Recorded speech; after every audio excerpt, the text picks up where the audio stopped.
Episode start అవగానే దుగ్గిరాల ఇంట్లో బారసాల function start అయిపోతుంది. ఇక ఉయ్యాల చాలా అందంగా డెకరేషన్ చేస్తారు. ఇక అందరూ కూడా చక్కగా తయారైపోయి అందరూ కూడా హాల్లో ఇక ఆ పాపాయిని పట్టుకొని ఇందిరాదేవి మురిసిపోతుంది.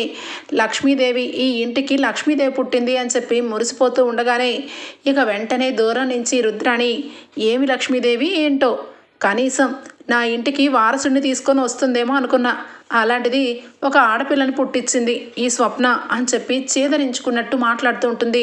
ఇక వెంటనే ఇందిరాదేవి కోపంతో, ఏయ్ రుద్రాణి, అసలు ఏం మాట్లాడుతున్నావు? నీకు ఎంత గడ్డి పెట్టినా తక్కువే. మహాలక్ష్మి పట్టుకొని నీ ఇష్టం వచ్చినట్టు మాట్లాడతావేంటి? అయినా నువ్వు ఆడపిల్లవే కదా, ఆడజన్మనే ఎత్తావు కదా, అలాంటప్పుడు నోటుకొచ్చినట్టు ఎలా మాట్లాడుతున్నావు అని చెప్పి ఇక అంటూ ఉండగా ఇంతలోనే ఇక స్వప్న వచ్చి, అయినా మీకేంటి, మీ వంశం ఏంటి, నోరు మూసుకొని ఉంటే సరిపోతుంది, లేదంటే బారసాల ఫంక్షన్ కూడా చూడను, ఇక నానమ్మని కూడా చూడను, నా కూతురు గురించి తక్కువ చేసి మాట్లాడావంటే అని చెప్పి ఇక స్వప్న అంటూ ఉంటుంది. ఇక ఇంతలోనే అనుకున్న టైంలోనే ఇక మొత్తానికైతే కనకం ఇంట్లోకి వస్తుంది. కనకం చూసి అపర్ణ అందరూ కూడా లోపలికి రా కనకం అని చెప్పి పిలుస్తూ ఉంటే ఇక బ్యాగ్ తీసుకొని కనకం లోపలికి రావటం గమనిస్తుంది రుద్రాణి. ఏంటో కొంతమంది ఓ హడావుడి చేస్తూ కొంతమంది చేతులు ఊపుకుంటూ వచ్చేస్తారు, పేరుకే మనవరాలు, కానీ ఏముంది, ఏమీ లేదు అని చెప్పి ఇక దెప్పి పొడుస్తూ ఉంటే చాలా సీరియస్గా ఇక అక్కడి నుంచి నా మనవరాలేది అని చెప్పి అచ్చం మా స్వప్న పోలికే ఎంత ముద్దుగా ఉందో అని చెప్పి ఎత్తుకొని ముద్దులాడుతూ ఇక కవర్లో నుంచి పట్టీలు చైను అవి తీస్తూ ఉంటే ఒక్కసారిగా రుద్రాణి అక్కడికి వస్తుంది. ఇంతలోనే అక్కడికి రాజ్, కావ్య, అప్పు, కళ్యాణ్ అందరూ కూడా అక్కడే ఉంటారు. దానిలక్ష్మి ఇక దూరం నుంచి చూస్తూ ఉంటుంది. ఇక లోపల నుంచి తీసుకొని, అమ్మగారు పాపకి పట్టీలు తీసుకొని వచ్చాను అని చెప్పి పట్టీలంటే, అదేంటి కనకం నాకు చెప్తున్నావేంటి, నీ చేతులతో నీ మనవరాలకి నువ్వే వెయ్యి అనగానే, హో ఎబ్బో, ఈ పాటి వస్తువులు ఎవరైనా తెస్తారు, అయినా ఇంతకంటే ఏముందిలే పెట్టడానికి అని చెప్పి దెప్పి పొడుస్తూ ఉంటుంది రుద్రాణి. ఇక వెంటనే, అమ్మ మాకున్న స్థాయి ఏదో మేము తెలుసుకొనే వచ్చాము, అంతే తప్పించి కావాలని మీరేదో అంటుంటే నేనేం బాధపడిపోను, మా స్థాయికి మించి మేము తేలేం కదా అని చెప్పి అనగానే ఇక అపర్ణ అంటుంది, చూడు కనకం, ఎంతోమంది ఏవేవో మాట్లాడతారు, వాళ్ళు మాటలన్నీ పట్టించుకుంటారా ఏంటి? నీ మనవరాలకి నీకు ఇష్టం వచ్చినవి తెచ్చావు, అదే పెద్ద బహుమతి, నీ చేతులతో నువ్వే వెయ్యి, కొంతమంది ఓర్వలేని బుద్ధితో ఏదో ఒకటి కూస్తూనే ఉంటారు అనగానే, వదినా అనగానే, వదినా గిదినా అన్నావంటే ఫంక్షన్ అని కూడా చూడను, అసలు నీకు బుద్ధి ఉందా? ఇది ఎవరి ఫంక్షను? సొంత రాహుల్ కూతురు ఫంక్షను, అంటే నీకు మనవరాలు అయినా కూడా బుద్ధి లేకుండా మాట్లాడతావేంటి అనగానే, అవునవును, ఎవరు ఫంక్షను ఎవరున్నారో బాగా అర్థమవుతుంది, నా కొడుకు వెనక్కి ఉన్నాడు, నీ కోడలు నీ కొడుకు ఇద్దరు ముందున్నారు, ఆ వెనకాల ఆ అప్పు ఆ కళ్యాణ్ ఉన్నాడు, మా ఫంక్షన్ అని మాకు విలువ లేకుండా మమ్మల్ని పక్కకు నెట్టేసి మీరే కదా ముందున్నారు అనగానే, నిన్నెవరు వెనక్కి వెళ్ళి కూర్చోమన్నారు? నీ మనవరాలు కాబట్టి నువ్వే ముందు నుంచొని నీ చేతులతోనే పట్టుకోవచ్చుగా, నువ్వు మొట్టమొదటి నుంచి బాబు పుట్టలేదని మొహం మార్చుకొని కూర్చున్నావు, అంతేగా, ఇందులో ఏముంది అని చెప్పి అంటూ ఉంటుంది ఇక అపర్ణ. ఇంతలోనే ఇక మొత్తానికైతే రాజ్ అక్కడ అన్నీ కూడా అరేంజ్మెంట్స్ అన్నీ కరెక్ట్గా ఉన్నాయా లేవా కళావతి అని చెప్పి అంటూ ఉంటే ఇక కళావతి కూడా, లేదండి ఇదిగోండి ఇక్కడ ఇవి పెట్టాను, అక్కడ అవి పెట్టాను అని చెప్పి హడావుడి పడుతూ, పంతులు గారు ఇంకా బారసాలకి ఇంకా రాలేదేంటి అని చెప్పి ఇక వెనక్కి తిరిగి చూస్తూ ఉంటుంది కావ్య. ఇంతలోనే ధాన్యలక్ష్మి అక్కడ నుంచొని కనబడుతుంది.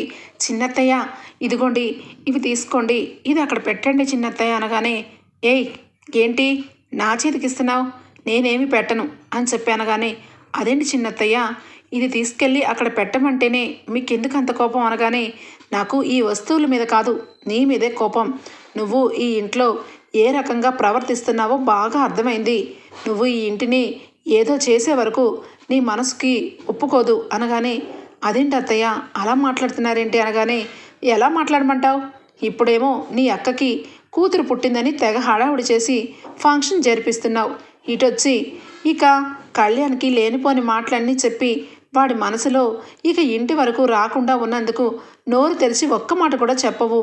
నువ్వు తల్లి దగ్గర ఉండాలి కళ్యాణ్ అని చెప్పి ఒక్క మాటైనా అన్నావా అని చెప్పనగానే, అదేంటి చిన్నత్తయ్య, కళ్యాణ్ అప్పుని ఇక్కడే ఉండిపోమన్నాను కదా అనగానే, ఇక్కడే ఉండిపోమని నువ్వు చెప్పడం కాదు, చేసి చూపించాలి. వాళ్ళు కూడా లెక్క ప్రకారం ఎక్కడే ఉండాలి, మేము ఎలా అనుభవిస్తున్నామో ఇక నాకు మరిది ఆ కళ్యాణ్ కూడా అలాగే అనుభవించాలి అని ఇంత కూడా తాపత్రయం లేదు. ఎంతసేపు స్వార్థమే నడుస్తుంది అని చెప్పి చీదరించుకొని అక్కడి నుంచి వెళ్ళిపోతుంది. ఇక వెంటనే కళ్యాణ్ చూస్తాడు, అప్పు కూడా చూస్తుంది.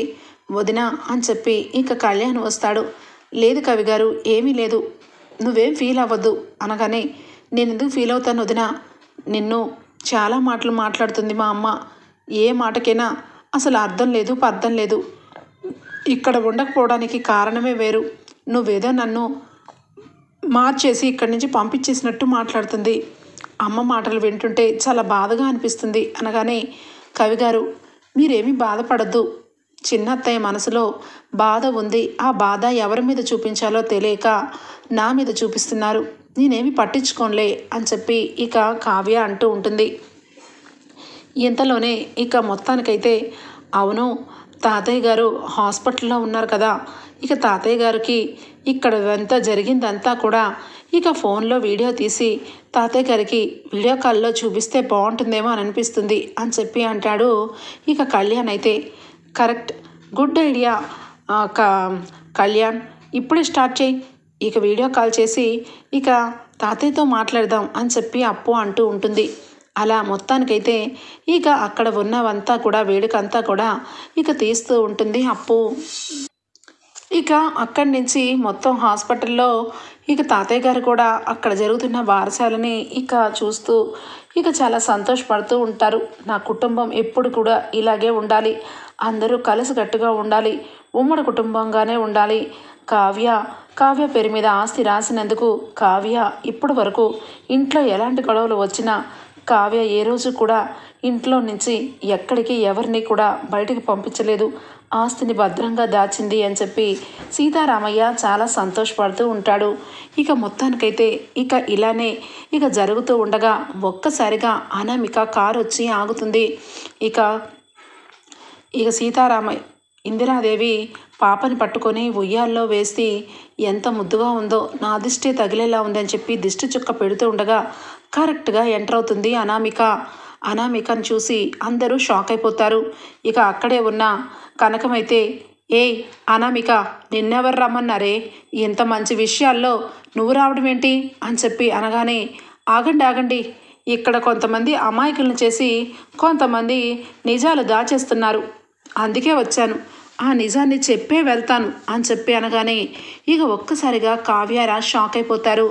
కావ్య చాలా సీరియస్గా, అనామిక దేనికోసం వచ్చావో మాకు అనవసరం, ఇక్కడి నుంచి వెళ్ళు మర్యాదగా అనగానే, అయ్యయ్యో ఎందుకు అంత తొందరగా, నేనేమీ ఇక్కడ ఉండిపోవడానికి రాలేదు, ఇక్కడి నుంచి ఇష్టం లేకే బయటికి వెళ్ళిపోయాను, మళ్ళీ ఇక్కడ ఎందుకు ఉంటాననుకుంటున్నావు, ఎప్పటికీ ఇక్కడ ఉండలేను, కానీ ఈ విషయం చెప్పకుండా వెళ్ళలేను, నువ్వు అలాగే రాజ్ ఈ ఇంట్లో వాళ్ళని ఏ రకంగా మోసం చేస్తున్నారో చెప్పాలి కదా అనగానే ఇక కావ్యకి అర్థమైపోతుంది.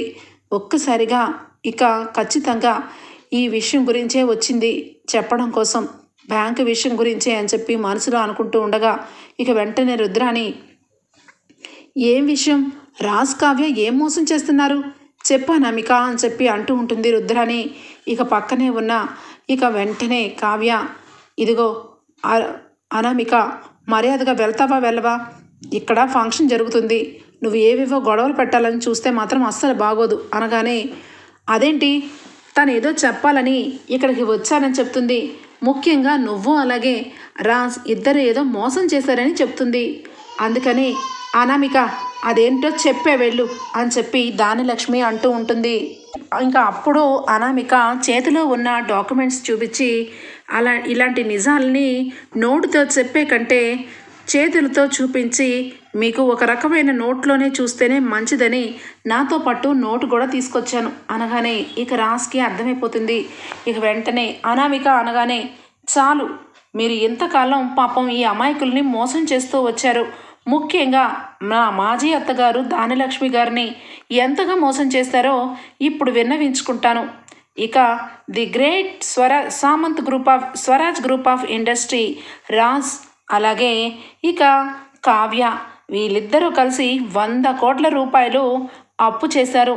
అప్పు చేసి ఈ ఆస్తి మొత్తాన్ని కూడా బ్యాంకులో జప్తు చేయడం కోసం డాక్యుమెంట్స్ అన్నీ బ్యాంకులో పెట్టారు అని చెప్పి పెద్ద బాంబు పేల్చుతుంది. ఇక ఒక్కసారిగా ఇంట్లో అందరూ స్టన్ అయిపోతారు. ముఖ్యంగా దానిలక్ష్మి, ఇక అక్కడే ఉన్న రుద్రాణి ఇద్దరు కూడా కంగు తింటారు. ఏయ్ ఏయ్ ఏం మాట్లాడుతున్నావు? అసలు నువ్వు చెప్పేది నిజమా అని చెప్పి తడబడుతూ అడుగుతుంది రుద్రాణి.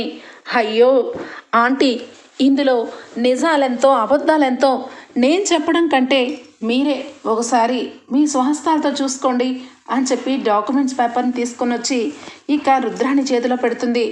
ఒక్కసారిగా రుద్రాణి అవి మొత్తం చూసి, వామ్మో 100 కోట్ల రూపాయల అని చెప్పి కళ్ళు పెద్దవి చేసి చూస్తూ ఉంటే దానిలక్ష్మి పక్కనే నుంచి తీసుకుంటుంది.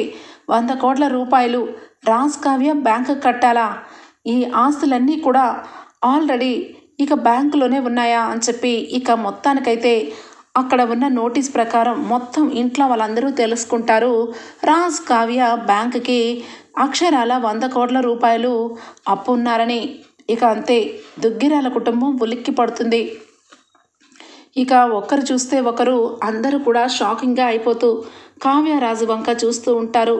ఇక వెంటనే రాజు అయితే, అనామిక, నువ్వు ఎన్ని వేషాలు వేసినా ఈరోజు ఈ నిజాన్ని బయట పెట్టాలని చూసావు, బయట పెట్టావు.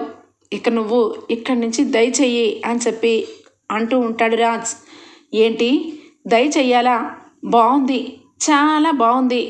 అనామిక ఎప్పుడైనా ఈ ఇంట్లో కోడలుగా ఒకప్పుడు ఉంది, ఇప్పుడు కూడా ఈ ఇంటి గురించి వచ్చి నిజం చెప్తుంది. అలాంటిది అనామిక మీద ఎందుకు అరుస్తావు రాజ్?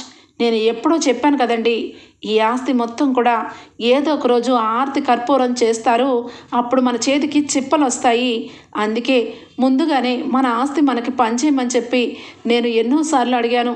కానీ నన్ను నా మాటని కొట్టి పడేశారు. నేను చచ్చిపోదామని ఆత్మహత్య చేసుకుందాం అనుకునేటప్పుడు కూడా నన్ను లెక్క చేయకుండా నన్ను పక్కన వదిలేసి వీళ్ళందరూ కూడా చూసి ఇక సంతోషించారు. ఇప్పుడు బాగుంది కదా, నా కొడుకు జీవితం ఈ అప్పుని కట్టుకొని మొత్తం మునిగిపోయాడు. ఈ కావ్య మొత్తం కూడా ఈ ఆస్తి మొత్తం హారతి కర్పూరం చేసి నిండా ముంచేసింది. ఈ కనకం కూతుర్లంటేనే నాకు అందుకే ఇష్టం ఉండదు. ఈ కనకం ఒక మోసగత్తె, 3 కూతుర్ని తీసుకొచ్చి మన ఇంట్లో పెట్టింది. ఇప్పుడు చివరాఖరికి ఎవరికీ కూడా సుఖం లేకుండా పోయింది వీళ్ళని అనగానే ఇక వెంటనే కనకం, ధాన్యలక్ష్మి గారు ఏం మాట్లాడుతున్నారు? నా కూతుర్లు ఈ ఇంటికి వచ్చి ఈ ఆస్తి మొత్తం కూడా కట్టుకొని నా ఇంట్లో పెట్టినట్టు మాట్లాడుతున్నారు అనగానే, కరెక్ట్గా మాట్లాడావు. అవును నిజమే, ఈ ఆస్తి మొత్తం కూడా డబ్బుగా తీసుకొని నీ కూతురు నీ దగ్గరే దోచిపెట్టిందేమో. ఎవరికి తెలుసు? మీరు నాటకం కంపెనీ నుండి వచ్చిన వాళ్ళలాగా పెళ్ళిళ్ళప్పుడు నువ్వు ఎన్ని నాటకాలు ఆడావో ఎవరికి గుర్తులేదనుకుంటున్నావా? నీ కూతుర్ని పెళ్లి చేయడం కోసం, ఈ ఇంటిని కోడలుగా పంపించడం కోసం నువ్వు స్వప్న దగ్గర నుంచి లేనిపోని డ్రామాలు మొదలు పెట్టలేదా? నీ కావ్య కూతురికి ముసుగేసి రాజు పక్కన కూర్చోపెట్టలేదా? చివరాఖరికి అప్పుకి ఇక కళ్యాణ్కి అంటగట్టేలా చేసి చివరాఖరికి కళ్యాణ్ మనసు పూర్తిగా మార్చేసి ఈ అప్పుని కోడలను చేయలేదా? ఇప్పుడు నిజం చెప్పాలంటే ఈ ఆస్తికి సంబంధించిన డబ్బంతా ఈ కనకం దగ్గరే దాచిపెట్టుండొచ్చు ఈ కావ్య అని చెప్పి ఇక రుద్రాణి అంటూ ఉంటుంది. ఒక్కసారిగా గట్టిగా అరుస్తాడు రాజ్. చాలత్తా, చాలు పిన్ని, చాలు. ఏంటి ఏం మాట్లాడుతున్నారు? నా భార్య గురించి ఇంత చీపుగా మాట్లాడతారా? నా భార్య అమ్మాయినా మా అత్తగారి కుటుంబం గురించి చాలా తక్కువ చేసి మాట్లాడతారా? అసలు మీకు ఏం తెలుసు కావ్య గురించి? కావ్య ఈరోజు లేకపోయింటే ఈ కుటుంబం మొత్తం రోడ్డు మీద ఉండేది. తను చెప్పినట్టు 100 కోట్లు బ్యాంకుకి అప్పు మేము కాదు, ఇక ఒక వ్యక్తి, వాడే నందకిషోర్, తాతయ్య గారి ఫ్రెండ్ వాళ్ళ మనవడు. వాడి వల్ల ఈరోజు ఈ 100 కోట్ల అప్పు మా నెత్తి మీద వేసుకొని మేము కట్టాల్సి వస్తుంది. తాతయ్య గారు షూరిటీ పెట్టిన సంతకంని మనసులో పెట్టుకొని తాతయ్య గారు ఎప్పుడూ తక్కువ కాదు, ఆయన మాటే శాశ్వతమని నేను కావ్య ఇద్దరము తల వంచుకొని ఈ కుటుంబాన్ని బయటకు పంపించకుండా గత 4 నెలలుగా కాయ కష్టం చేసి డబ్బు కడుతున్నాం. ఇందులో కావ్య డబ్బు తీసుకొని ఎక్కడికి వెళ్ళిపోయిందని నిందలు వేస్తున్నారు. నా భార్య లేకపోయి ఉంటే ఈరోజు మీరందరూ ఇలా మాట్లాడుకునే వాళ్ళు కాదు. 4 నెలల క్రితమే వెళ్ళిపోయి రోడ్డు మీద ఉండేవాళ్ళు అని చెప్పి ఇక అప్పుడు రాజు మొత్తం రివీల్ చేస్తాడు. ఇక అక్కడే ఉన్న ఇందిరాదేవి, అపర్ణ, సుభాష్, ప్రకాశం అందరూ కూడా స్టన్ అయిపోతారు. ఇక సుభాష్, ఒరే నాన్న ఏంట్రా నువ్వు చెప్పేది నిజమా అనగానే, అవును డాడీ, అసలే తాతయ్య కోమాలోకి వెళ్ళారు. ఇక నానమ్మ పుట్టెడు దుఃఖంలో ఉన్నారు. ఇంట్లో చూస్తే ఇక పిన్ని అలాగే రుద్రాణి అత్త డబ్బు కావాలని, ఆస్తి కావాలని, ఆస్తి చీలికలు కావాలని రోజుకో రణరంగం పెడుతున్నారు. ఇలాంటి సిచ్యువేషన్లో ఇలాంటి విషయం తెలిస్తే ఇంకా గొడవలు పెద్దతవుతాయని నానమ్మ తాతయ్య ఇద్దరు బాధకి మునిగిపోయి ఏమైపోతారానని ఇక నేను చాలా బాధపడుతూ ఉంటే నా భార్య కళావతి నా దుఃఖాన్ని పక్కకు పెట్టి తన భుజాల మీదకి ఈ ప్రాబ్లం అంతా వేసుకొని మీరందరూ కూడా కావ్యని అపార్థం చేసుకుంటూ వచ్చారు. కానీ ఏ రోజు కూడా మీ మనసు బాధ పెట్టలేదు. ఆస్తి ఇక జప్తు చేయకుండా ఇక ముందు నుంచొని ఇన్స్టాల్మెంట్ మీద కడదామండి. మనం రాత్రినగా పగలనగా కష్టపడి ఈ అప్పుని తీర్చేద్దామండి. ఈ విషయం ఎవరికి తెలియకూడదండి. ఎవరికి తెలిసినా బాధపడతారని తను మంచి మనసుతో ఈరోజు ఈ కుటుంబాన్ని ఇలా నిలబెట్టింది.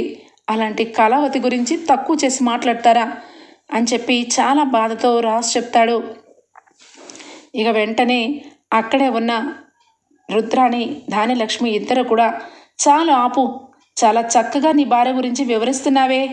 అంటే మేమేమో ఇంట్లో ఉంటూ శుభ్రంగా 3 పూట్ల తింటున్నాము, నీ భార్య నువ్వు మాత్రం రెక్కల కష్టం మీద బ్యాంకుకు అప్పు కడుతున్నారు.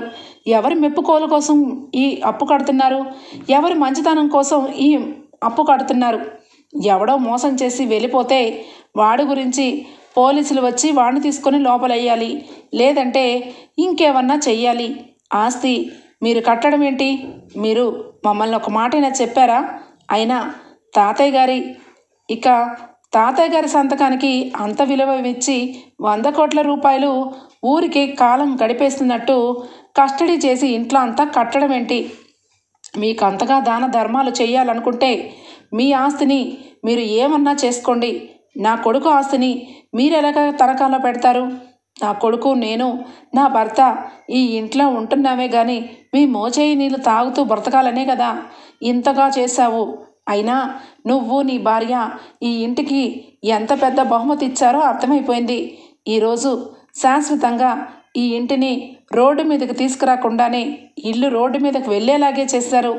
ఈ ఇల్లు, ఈ ఆఫీసులు ఇదంతా కూడా బ్యాంకులో తనఖా పెట్టి మీరు డబ్బుని కడతామని ఒప్పుకున్నారు. కానీ అది నేను జరగనివ్వను. బ్యాంకు వాళ్ళు ఈ ఇంటిని జప్తు చేసే ముందే నా ఇంటిని, నా ఆస్తిని నేను కాపాడుకోవాలి. మా పేరు మీద ఆస్తిని ఇప్పటికైనా రాసిస్తే బాగుంటుంది, లేదంటేనా అని చెప్పి ఇక ధాన్యలక్ష్మి రెచ్చిపోతూ ఉంటుంది. ఇక వెంటనే కావ్య, చిన్నత్తయ్య, ఎందుకు చిన్నత్తయ్య అనవసరంగా ఆవేశపడతారు? ఇప్పుడు ఈ ఆస్తికి వచ్చిన నష్టం ఏమీ లేదు. ఆల్రెడీ 4 ఇన్స్టాల్మెంట్లు మేము కట్టేశాము. ఇంకా ఒక్కటే మిగిలింది. అది కూడా ఈరోజో రేపో కట్టేద్దాం అనుకుంటున్నాము. ఫంక్షన్ అయిన తర్వాత మీరేమీ కంగారు పడద్దు. ఈ విషయంలో మేమేమీ మోసం చెయ్యం. ఆస్తి మొత్తం కూడా తాతయ్య గారిదే అనగానే, ఏంటి ఏం మాట్లాడుతున్నావు? నేనేదో ఆస్తి కోసం వెంపర్లాడుతున్నట్టు, నువ్వేదో న్యాయమూర్తిలాగా మాట్లాడుతున్నట్టు మమ్మల్ని అందరినీ మోసం చేసి నువ్వు నీ భర్త ఇక ఈ ఆస్తి మొత్తాన్ని ఏకంగా బ్యాంకులో తనఖా పెట్టారు. రేపటి రోజు నీ మాటలు నమ్ముకుంటే ఏదో ఒక రోజు రుద్రాణి చెప్పినట్టు ఆస్తినంతా కూడా తీసుకెళ్ళి వాళ్ళ అమ్మ దగ్గరన్నా పెడుతుంది. ఇక నేను వినే ఓపిక నాలో చచ్చిపోయింది.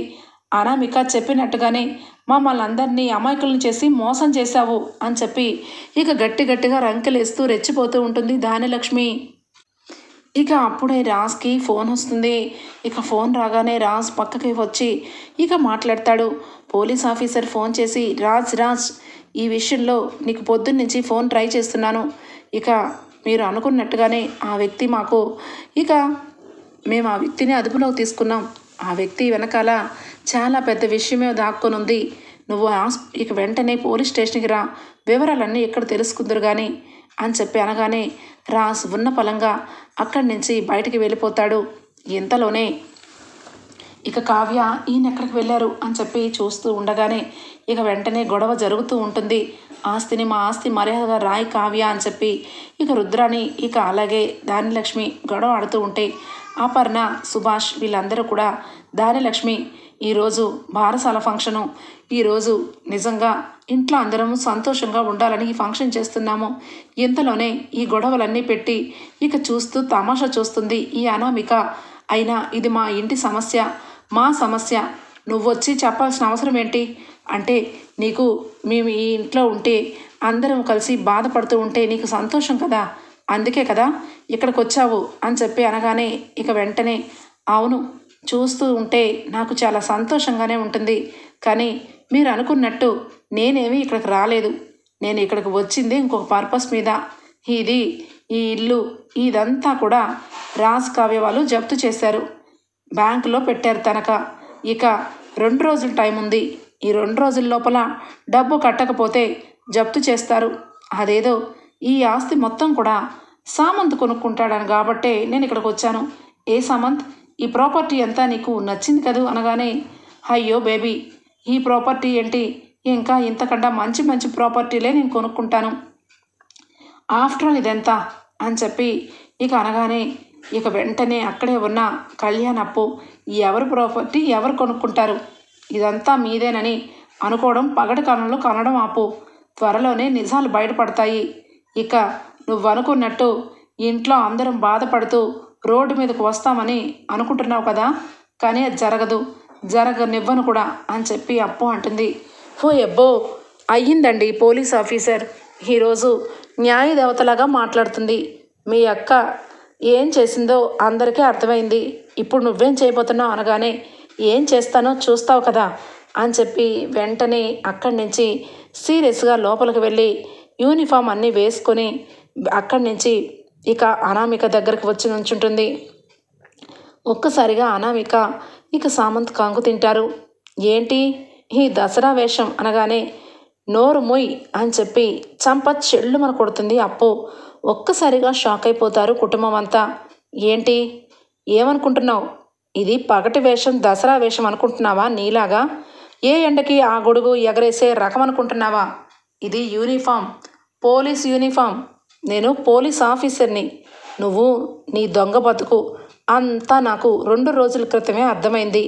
కానీ ఈరోజు ఫంక్షన్ ఉంది, ఇక అసలు వ్యక్తి దొరికితే అంతా కన్ఫర్మ్ చేసుకొని నిన్ను అరెస్ట్ చేయడానికి రావాలనుకుంటున్నా. కానీ నువ్వే ఎలక బోన్లో నుంచి బయటకు వచ్చినట్టుగా నా దగ్గరకు వచ్చి చిక్కుకున్నావు అనగానే అనామికకి ఏమీ అర్థం కాదు. ఎంతలోనే రాజ్ పోలీసులు ఆ వ్యక్తిని తీసుకొని ఇక అక్కడికి వస్తారు.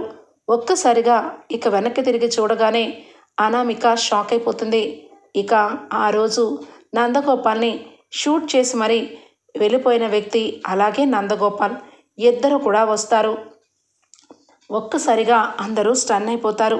అప్పుడు నిజాన్ని చెప్తారు పోలీస్ ఆఫీసర్ అయితే, రాజ్ వీళ్ళంతా ఒక పెద్ద గూడు పుట్టాని, వీళ్ళని ఏదో రకంగా ట్రాప్ చేయాలని నేను 2 రోజుల నుంచి, అలాగే ఈ అనామిక కాల్స్ చాలా వరకు అప్పు నేను ఇక ఈ కాల్స్ అన్నీ కూడా మేము వింటూనే ఉన్నాము. రోజు మొత్తంలో అనామిక ఇక ఎన్ని కాల్స్కి అటెండ్ చేస్తుందో అన్నీ కూడా ఇక లెక్క పెట్టుకుంటూ వచ్చాము. అదే కరెక్ట్గా ఇక ఈ వ్యక్తికి ఫోన్ చేసి మరి నువ్వు ఇక్కడి నుంచి ఎక్కడికైనా వెళ్ళిపో, నీ అకౌంట్లో డబ్బు వేస్తానని చెప్పి ఆ వ్యక్తి అకౌంట్లో డబ్బు వేసింది. అంతే, దొరికిపోయింది. ఆ వ్యక్తిని పట్టుకున్నాము. ఆ వ్యక్తి ఎవరో కాదు, వీడే అనగానే వీడిని ఏం చేయబోతున్నారు, వీడు నందగోపాల్ని చంపేశాడు, ఆ నందగోపాల్ డబ్బు కట్టాల్సింది మేం కడుతున్నాం అనగానే అయ్యో నందగోపాల్ ఎక్కడ చనిపోయాడు, నందగోపాల్ బ్రతికే ఉన్నాడు, ఇదంతా ఈవిడి గారు వేసిన ప్లాన్ బావా, నిన్ననే నాకు ఈ విషయం తెలుసు.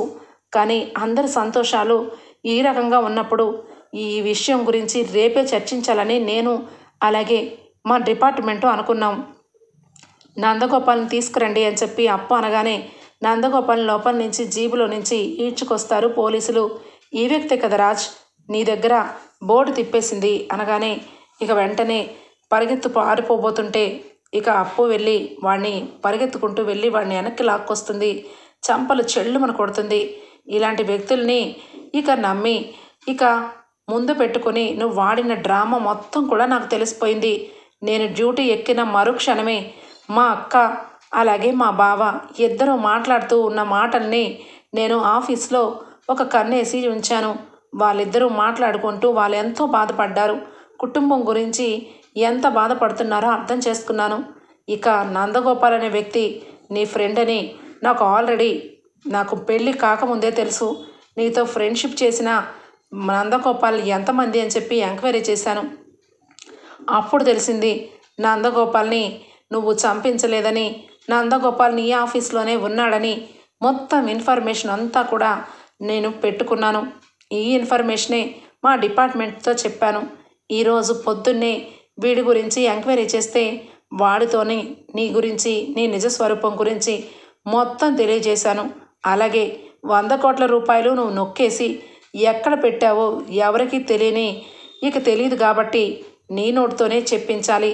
వీళ్ళందరినీ పట్టుకొని అరెస్ట్ చేస్తే అసలు దానివి నువ్వు ఎక్కడికైనా పారిపోవచ్చని నిన్ను ఏమీ తెలియనట్టుగా నువ్వు నీ అంతటి నువ్వే మా ఇంటికి వచ్చి దొరికిపోయేలాగా ప్లాన్ చేశాము. ఏమంటావు అనామిక అని చెప్పి ఇక అప్పు అనగానే దెబ్బకి షాక్ అయిపోతుంది ఇక అనామిక. ఇక వెంటనే కావ్య చూసావు కదా, చూడు అనామిక, నీకొక్కదానికే తెలివితేటలు లేవు. అందరికీ తెలివితేటలు ఎక్కువే ఉంటాయి, కానీ అవి అవసరమైనప్పుడే ఉపయోగించాలి. నువ్వు ఇక మొన్న వరకు మేము అమెరికా ప్రయాణం వెళ్తున్నామని అమెరికా వీసా తీసుకోవడానికి ప్రయత్నించి అమెరికా వెళ్ళిపోయి కూడా వచ్చావు. ఎందుకంటే మేము ఏది చేసినా నువ్వు ఒక కంట కనబెడుతూనే ఉంటావని నాకు బాగా తెలుసు. అందుకే నువ్వు ఈరోజు ఇక్కడికి వస్తావని కూడా నాకు తెలుసు. నేను అప్పు అలాగే ఆయన ముగ్గురము ఈ విషయం అంతా కూడా తెలుసుకున్నాము. ఇందులో నువ్వు ఖచ్చితంగా ఉన్నావని అర్థమయ్యే ఈరోజు నీకు నువ్వే వచ్చి ఇక్కడ అందరి ముందు అరెస్ట్ అయ్యి ఇక జైల్లోకి వెళ్ళాలని ఈ ప్లాన్ వేశాము. చూసావా, ఇక మా గురించి కూడా నీకు అర్థమైంది కదా అని చెప్పి అప్పు అనగానే ఏంటక్క, ఏంటి కావ్య, దెయ్యాలతో ఏదో వేదాలు చెప్పినట్టు దీని ముందు ఎందుకు మంచి చెప్తావు? దీనిని 4 తగిలించి ఇక్కడి నుంచి ఈడ్చుకొని తీసుకొని వెళ్ళి సెల్లో వెయ్యండి, కుమ్మి పడండి. ఇంకా ఎప్పుడు కూడా మోసం అనేది దీని మొహంలోనే లేకుండా చెయ్యండి అని చెప్పి స్వప్న అంటుంది. ఒక్కసారిగా రుద్రాని ఇక వెనక్కి వెళ్ళిపోతూ ఉంటుంది. ఏంటత్త వెనక్కి వెళ్తున్నావు? నీకు ఆ అనామికకి ఇద్దరికీ ఫ్రెండ్షిప్ ఉందని ఈ విషయం గనక ఇంట్లో తెలిస్తే నిన్ను కూడా ఆ అనామికతోనే అప్పు అరెస్ట్ చేసి పడేస్తుంది. కాబట్టి తల దించుకొని ఉండండి అని చెప్పి అనగానే ఇంతలోనే దానిలక్ష్మి ఇక అనామిక దగ్గరకు వచ్చి ఏంటే ఆస్తి మొత్తం కూడా తీసుకొని కావ్యరాజ్ మీద ఇన్నేసి నిందలు వేస్తూ మా ఆస్తిని అంతా కొట్టేయాలని చూస్తావా? నిన్ను అని చెప్పి దానిలక్ష్మి అనామిక చంప పగల కొడుతుంది. ఒక్కసారిగా షాక్ అయిపోతారా అందరూ కూడా. నా కొడుకు నా కోడలు ఈరోజు ఈ కుటుంబాన్ని నిలబెట్టారు. ఈరోజు ఇక కావ్య లేకపోయి ఉంటే ఈ రోడ్డు మీదే మేము జీవితాంతం రోడ్డు మీద ఉండాల్సిన పరిస్థితి వచ్చేది అని చెప్పి దానిలక్ష్మి ఇక అనామికని ఇక చంప చెల్లుమనిపిస్తుంది. పోలీసులు మేడం, థ్యాంక్ యూ మేడం, మీరు వేసిన ప్లాను సూపర్గా ఉంది. కావ్య మేడం, మీరు నిజంగా మా డిపార్ట్మెంట్లో ఉంటే ఇలాంటి దొంగల్ని ఎంతమందినైనా పట్టుకోవచ్చు అని చెప్పి కావ్యకి థ్యాంక్స్ చెప్పి అనామికని అరెస్ట్ చేసుకొని తీసుకొని వెళ్తారు. హలో, ఏంటి అనామికని అరెస్ట్ చేసి వెళ్ళిపోతున్నారు? ఆవిడ వెనకాలే ఈ కొత్త పెళ్లి కొడుకుని కూడా అరెస్ట్ చేయాలి కదా. ఈయన గారు ఈవిడ గారిని పెళ్లి చేసుకుని పక్కన పెట్టుకుంటే ఇక రేపొద్దున్న జీవితాంతం జైల్లోనే కాపురం. ఏమంటావు సామంత్? నీకు ఆ రోజు రోడ్డు మీద కనిపించినప్పుడే చెప్పాను, ఇలాంటి ఆడదాన్ని పక్కన పెట్టుకుంటే రేపొద్దున్న నీకే డేంజర్ అని. ఇప్పుడు ఏం చేస్తావు? పాపం అనామికతో పాటు నువ్వు కూడా పోలీస్ స్టేషన్కి వెళ్ళి చెప్పకూడదు తిను అని చెప్పి అప్పు అంటుంది.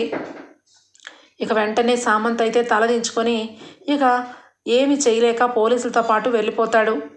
అనామిక ఇక ఏమీ మాట్లాడలేదు. ఇక పోలీస్ జీబులో కూర్చొని తిన్నగా పోలీస్ స్టేషన్కి వెళ్ళిపోతుంది. ఇక అప్పుడు రుద్రాణి ఆశ్చర్యపోతూ ఉంటుంది. అసలు వీళ్ళు ఏ రకంగా ప్లాన్ చేశారు అని చెప్పి అనుకుంటూ ఉండగానే ఎంతలోనే ఇక రాజ్ సుభాష్తో మాట్లాడతాడు. నాన్న, ఇంత పెద్ద సమస్యని మీరు ఏ రకంగా ఛేదించారా అనగానే, నాన్న ఈరోజు కాదు 3 రోజుల క్రిందటే అనామిక గురించి మాకు ఇన్ఫర్మేషన్ వచ్చింది. అప్పు, నేను, కావ్య ముగ్గురము కూడా ఇక ఆ వ్యక్తి కోసం సీసీటీవీ ఫుటేజ్ మొత్తం వెతికాము. ఇక నందగోపాల్ చచ్చిపోయిన ప్లేస్లోకి వెళ్ళి అక్కడ మొత్తం వెతికితే నందగోపాల్ సిమ్ కనబడింది. సిమ్లో ఇక అనామికతో మాట్లాడుతున్నట్టుగా మాకు మొత్తానికి విషయం తెలిసింది. అప్పుడే అర్థమైంది ఇక నా అనామికనే ఏదో చేసిందని.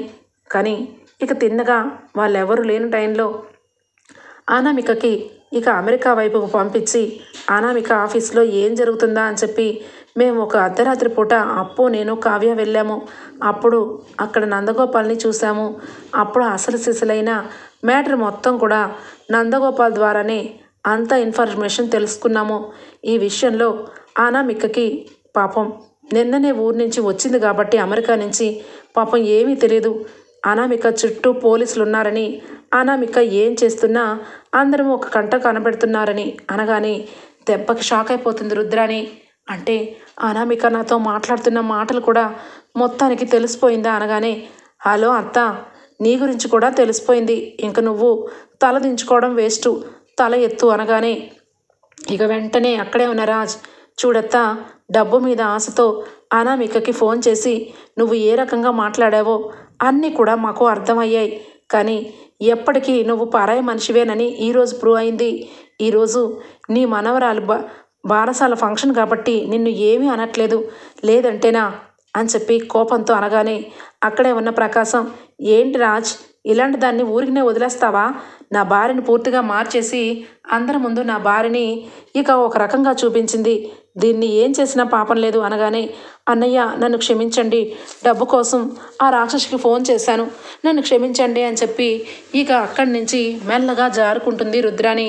ఓకే ఫ్రెండ్స్, రాబోయే ఎపిసోడ్స్లో ఇలాగే జరగబోతుంది. మీకు కనుక నచ్చినట్లయితే ఒక లైక్ ఇచ్చేయండి friends. Bye, take care, thank you for watching. ఈ ఎపిసోడ్ స్టార్ట్ అవగానే దుగ్గిరాల ఇంట్లో బారసాల ఫంక్షన్ స్టార్ట్ అయిపోతుంది. ఇక ఉయ్యాల చాలా అందంగా డెకరేషన్ చేస్తారు. ఇక అందరూ కూడా చక్కగా తయారైపోయి అందరూ కూడా హాల్లో ఇక ఆ పాపాయిని పట్టుకొని ఇందిరాదేవి మురిసిపోతుంది.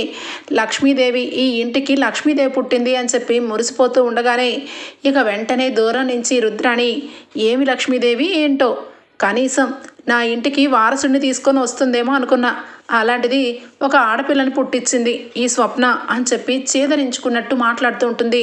ఇక వెంటనే ఇందిరాదేవి కోపంతో, ఏయ్ రుద్రాణి, అసలు ఏం మాట్లాడుతున్నావు? నీకు ఎంత గడ్డి పెట్టినా తక్కువే. మహాలక్ష్మి పట్టుకొని నీ ఇష్టం వచ్చినట్టు మాట్లాడతావేంటి? అయినా నువ్వు ఆడపిల్లవే కదా, ఆడజన్మనే ఎత్తావు కదా, అలాంటప్పుడు నోటుకొచ్చినట్టు ఎలా మాట్లాడుతున్నావు అని చెప్పి ఇక అంటూ ఉండగా ఇంతలోనే ఇక స్వప్న వచ్చి, అయినా మీకేంటి,